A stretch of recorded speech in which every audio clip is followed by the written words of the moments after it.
नमस्कार दोस्तों, स्वागत है आपका फिर से एक नए वीडियो में। दोस्तों, आज 7 अगस्त 2026 हो गया है, यानी कि आज संसद मार्च है, धरना प्रदर्शन है। दिल्ली में बीएसएनएल कर्मचारी, बीएसएनएल पेंशनर, साथ में इसी के साथ जो मजदूर वर्ग के यूनियन है, सभी ने मिलकर दिल्ली में धरना प्रदर्शन किया है, यानी कि जंतर मंतर शुरू कर दिया। अभी हम स्टूडेंट के जंतर मंतर की बात करें तो वो तो हो ही रहा है, लेकिन साथ में बीएसएनएल कर्मचारी अफोर्डेबिलिटी क्लॉज में रिलैक्सेशन लेने के लिए या फिर यूं कहें थर्ड पीआरसी लागू करने के लिए, जो कि 2017 से 2026 तक पिछले 9.5 साल से पेंडिंग है, उसको लागू करवाने के लिए दिल्ली में जाकर आज जंतर मंतर कर रहे हैं। अब दोस्तों, आज का रिजल्ट कोई आज तो निकल कर आएगा नहीं, इसलिए जो भी रिजल्ट निकल कर आएगा वो कल के वीडियो में मैं बताने वाला हूँ। लेकिन आज का जो वीडियो है दोस्तों, इस वीडियो में कल 6 तारीख के दिन जंतर मंतर की जो प्रिपरेशन है वो कुछ 6 तारीख को अपडेट निकल कर आई है। अब 6 तारीख को ऐसा क्या बताया गया है, पूरी जानकारी बताने वाले हैं। साथ में क्या जंतर मंतर से अफोर्डेबिलिटी क्लॉज में रिलैक्सेशन मिलेगी, क्या सरकार झुकेगी, इसके बारे में भी हम बात करेंगे। तो सबसे पहले दोस्तों, चैनल पर नए हो, पहली बार आए हो, बीएसएनएल से जुड़ी सभी प्रकार की जानकारियां रोज देखना चाहते हो, दोस्तों इस चैनल को सब्सक्राइब जरूर कर लेना। मेरा नाम है सुनील विश्वकर्मा। मेरे द्वारा दी गई जानकारी आपको सही लगे, सटीक लगे तो अपने पेंशनर्स, यारों, मित्रों के साथ या फिर कर्मचारी भाइयों के साथ इस जानकारी को ज्यादा से ज्यादा शेयर करें ताकि उन तक भी ये जानकारी पहुंच पाए। दोस्तों, जाते जाते इस वीडियो को एक लाइक करके जरूर जाना। चले दोस्तों, बढ़ाते हैं वीडियो को आगे। दोस्तों, सबसे पहले देख लेते हैं जंतर मंतर के बारे में 6 अगस्त की जानकारी में क्या बताया गया। देखिए, Delhi ready for the historic mass dharna of BSNL employee and pensioners at Jantar Mantar. अब जंतर मंतर की यहाँ पर गुहार तो लगा दी है, लेकिन इसमें क्या बताया गया वो हम समझते हैं। देखिए, आज कितनी बजे से स्टार्ट हुआ जंतर मंतर या फिर कब तक चलेगा, पूरी जानकारी। दोस्तों देखिए, अगर जंतर मंतर की बात करूं तो यहाँ पर जो भी 6 अगस्त 2026 की एक बेहद अहम रिपोर्ट है दोस्तों। ये खबर बीएसएनएल कर्मचारी और पेंशनर्स और कैजुअल कॉन्ट्रैक्ट वर्कर्स के दिल्ली के जंतर मंतर पर आज 7 अगस्त 2026 हो रहे ऐतिहासिक महाधरने से जुड़ी हुई है। अब दोस्तों, नीचे जो सर्कुलर में पूरी जानकारी दी गई है जंतर मंतर आंदोलन की, जो भी रूपरेखा है, इसके साथ अफोर्डेबिलिटी क्लॉज या फिर यूं कहें थर्ड पीआरसी और 10 साल के एरियर की पूरी सच्चाई आज हम जाने। दोस्तों, सर्कुलर की मुख्य बातें जान लेते हैं जो कि आज 7 अगस्त 2026 के अपडेट में बताई गई है।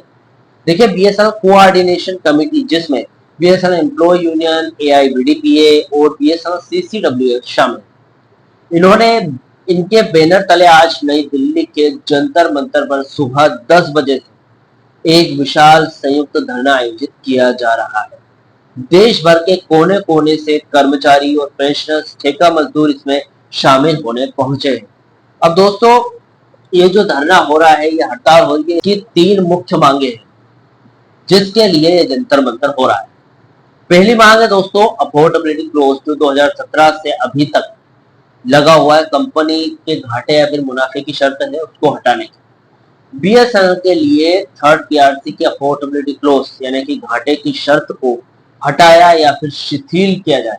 वैसे अगर हट नहीं सकता तो इसको थोड़ा सा बीएसएनएल को एक विशेष केस मानकर इसको थोड़ा शिथिल यानी कि नरमी से इसको थोड़ा सा अलग करके फाइल को उस नियम को दूर किया जाए और फाइल को मूवमेंट दी जाए।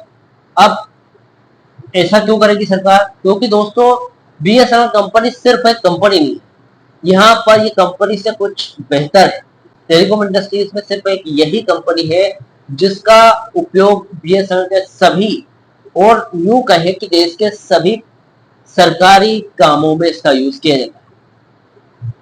तो कुछ भी करके इसको डूबने नहीं दिया जा सकता। इसके लिए वैसे सरकार रिवाइवल पैकेज भी दे रही है, लेकिन इससे कुछ नहीं होगा। यहाँ पर आंतरिक जो मुद्दे हैं, जैसे कि कर्मचारी या फिर पेंशनर्स की थर्ड पीआरसी लागू करना, जो कि 2017 से पेंडिंग है, आंतरिक मुद्दे को सुलझाना भी जरूरी है। इसके लिए भी रिवाइवल पैकेज चाहिए होगा। अब इसके लिए अफोर्डेबिलिटी क्लॉज 2017 से लगाई गई है, क्योंकि बीएसएनएल कंपनी लगातार घाटे में जा रही है।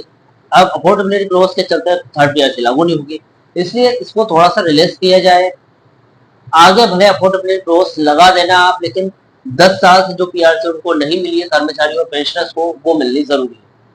यहाँ पर सभी पेंशनर्स का भविष्य भी दांव पे लगा है और कर्मचारियों। तो दोस्तों इसको शिथिल किया जाए। 1 जनवरी 2017 से नॉन एग्जीक्यूटिव कर्मचारियों के वेतन संशोधन यानी कि वेज डिवीजन को मंजूरी दी जाए। सबसे पहली मांग ये है। अब दूसरी मांग की बात करें जो कि पेंशन रिवीजन की आती है। यहाँ पर दोस्तों सभी प्रकार के पेंशनर्स शामिल हैं। डॉट ऑब्जर्व पेंशनर्स की बात करें या फिर बीएसएफ के अपने निजी पेंशनर्स की बात करें या प्री 2017 से पहले जो रिटायर हुए हैं उनकी बात करें या पोस्ट 2017 के बाद रिटायर हुए हैं कट ऑफ डेट के बाद, या वीआरएस 2019 में जो पेंशनर्स बने थे जिन्होंने 2020 में वीआरएस लिया था और पेंशनर्स बने थे, एक्सग्रेशिया राशि लेकर बाहर गए थे, लगभग 78,000 कर्मचारी पेंशन बने थे, उनकी बात करें तो कहीं ना कहीं पेंशन रिवीजन होना बहुत जरूरी है। बीएसएनएल पेंशनरों की पेंशन 1 जनवरी 2017 से तुरंत रिवाइज की जाए। ये दूसरी बड़ी डिमांड है जो कि लागू होना बहुत जरूरी है। अब दोस्तों तीसरी है, इन सबसे अलग ठेका मजदूर और कैजुअल लेबर्स के अधिकारों, कॉन्ट्रैक्ट वर्कर्स की छटनी रोकी जाए। यानी कि कॉन्ट्रैक्ट वर्कर्स जो काफी टाइम से काम कर रहे हैं और देखा जाए तो काम पूरा होने पर उनको कंपनी से बाहर निकाल दिया जाता है और काम वापस आता है तो उनको वापस नहीं बुलाया जाता है, तो उनको जो कंपनी से बाहर किया जा रहा है उनकी छटनी की जा रही है, उनको रोका जाए और न्यूनतम वेतन का भुगतान सुनिश्चित हो। यानी कि अगर आप जो इन ठेका मजदूरों को, इन कॉन्ट्रैक्ट वर्कर्स को, कॉन्ट्रैक्ट लेबर्स को, इनको एक निश्चित अमाउंट दे रहे हैं, जैसे कि किसी को 8,000 मिल रहे हैं तो 8,000 फिक्स किए जाए।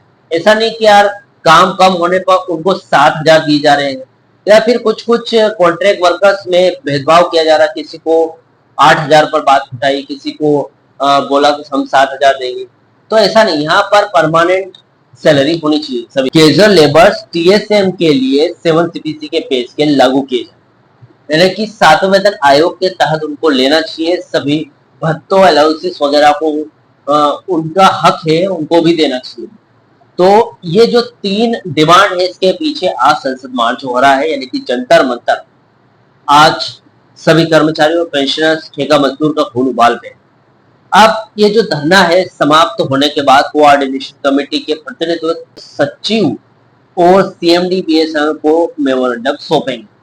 यानी कि सीएमडी इनको, जैसे कि धरना प्रदर्शन जब खत्म होगा तो इनको मेमोरेंडम सौंपा जाएगा।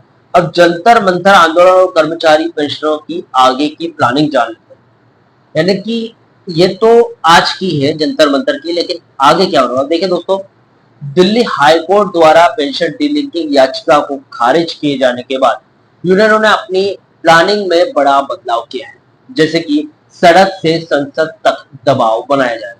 दिल्ली हाईकोर्ट के फैसले के बाद अब कानूनी रास्ता सुप्रीम कोर्ट की एसएलपी तक ही सीमित नहीं है दोस्तों, बल्कि सरकार यानी कि डोट और कैबिनेट पर सीधा राजनीतिक और प्रशासनिक दबाव बनाया जाएगा, ताकि लड़ाई दोनों तरफ से चले और पेंशन रिवाइज कहीं ना कहीं तो हो, भले 7वें वेतन आयोग के तहत, भले थर्ड पीआरसी के आधार पर, या फिर सरकार जो भी जिस आधार पर भी निकाले चलेगा, लेकिन रिवाइज होना जरूरी है। अब दोस्तों संसद सत्र का लाभ भी है एक यहाँ पर। मानसून सत्र के दौरान जंतर मंतर पर विरोध प्रदर्शन करके मेमोरेंडम सीधे सरकार तक पहुंचाया जा रहा है, ताकि कैबिनेट में थर्ड पीआरसी की शर्तों को रिलैक्स का जो प्रस्ताव लाया जा सके। अब दोस्तों तीसरा है आगे का एक्शन प्लान। देखिए यदि डोट और बीएसएनएल प्रबंधन आज के ज्ञापन यानी कि मेमोरेंडम के बाद भी ठोस कदम नहीं उठाता है तो कोऑर्डिनेशन कमेटी आने वाले दिनों में देशव्यापी हड़ताल यानी कि नेशनल वाइड स्ट्राइक और चलो दिल्ली जैसे बड़े कदमों की अनाउंसमेंट कर सकता है, यानी कि घोषणा कर सकता है। तो दोस्तों ये आगे का प्लान है। अब एक सवाल आता है, क्या संसद मार्च के बाद अफोर्डेबिलिटी क्लॉज हटेगा? क्या थर्ड पीआरसी लागू होगा? देखिए दोस्तों इसका सीधा सा सवाल है, अफोर्डेबिलिटी क्लॉज जो कि थर्ड पे रिवीजन के नियमानुसार वही पीएसयू अपने कर्मचारियों का वेतन बढ़ा सकते हैं जिन्होंने पिछले 3 वर्षों से लगातार मुनाफा कमाया हो, क्योंकि बीएसएनएल घाटे में चल रहा है इसलिए 3 साल पिछले 3 साल से मुनाफा नहीं कमाया उन्होंने, क्योंकि बीएसएनएल घाटे में चल रहा है, इसलिए डो डिस्क्लोज का हवाला देकर फाइल को अटका देता है। अब क्या ये हट सकता है संसद मार्च से? तो हाँ दोस्तों, ये बिल्कुल हट सकता है। बीएसएनएल एक सरकारी सार्वजनिक सेवा प्रदान करने वाली स्ट्रेटेजिक कंपनी है। बीएसएनएल का घाटा कर्मचारियों की वजह से नहीं, बल्कि सरकार द्वारा 4G और 5G स्पेक्ट्रम और उपकरण मिलने में हुई देरी के कारण हुआ है। बीएसएनएल को उबारने यानी कि इसको बाहर निकालने के लिए घाटे से सरकार लाखों करोड़ों रुपए के रिवाइवल पैकेज दे चुकी है।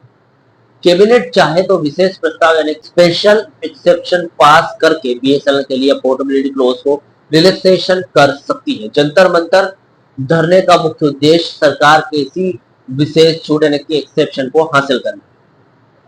अब दोस्तों, क्या 2017 से 2026 तक का 10 साल का पूरा एरियर मिलेगा?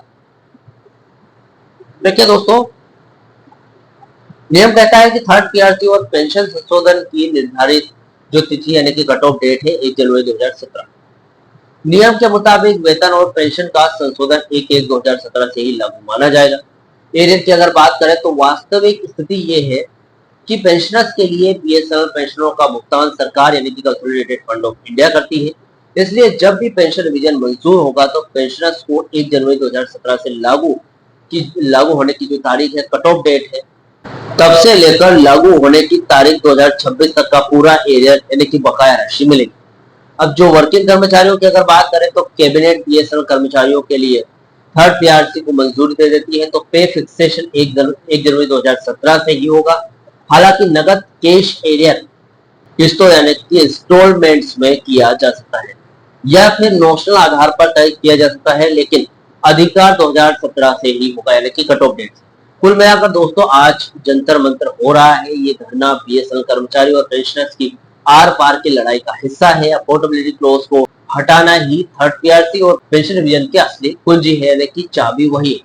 अब यदि सरकार आज के विरोध प्रदर्शन के बाद इस शर्त में छूट पर सहमत हो जाती है तो 2017 से रुका हुआ पेंशन और वेतन संशोधन का जो रास्ता है पूरी तरीके से साफ हो जाएगा। तो दोस्तों, ये है आज यानी कि जंतर मंतर की स्थिति।